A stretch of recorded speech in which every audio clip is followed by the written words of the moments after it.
I walked under the dim lights of the street lamps at night. I wasn't alone, but the eerie silence around me made me uneasy for a moment. I stopped my walk and listened to my surroundings. I heard nothing but my own footsteps and breath. I stood in front of an old house at the end of the street.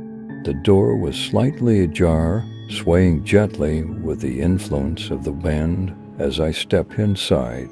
I felt the creaking of the old wooden floor beneath me until my eyes adjusted. The shapes of old furniture and dusty curtains formed amidst the. I sensed something moving inside the house. It had to be more than just the wind circulating through the rooms on the second floor. I stood in front of an antique mirror. My reflection met my eyes, but for a moment, its eyes were different.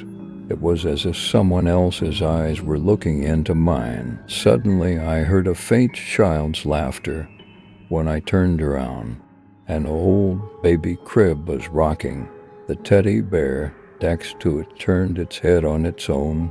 In that moment, a shiver ran down my spine. Sounds became more distinct. Laughter, whispers, like the sounds of a child playing.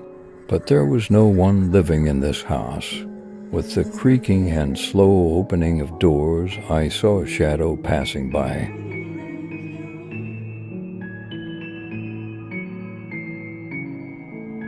Finally, I stood in front of an old room. I opened the door and walked in. In the shadows, there was an old piano. Suddenly, the keys were touched, and a melodic sound echoed. I closed my eyes and listened. The piano notes seemed to tell a story of the past.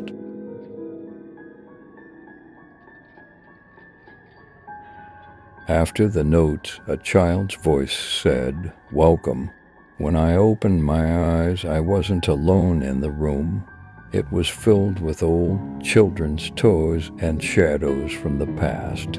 In that moment, I felt like I was lost in a story buried in the history of the house.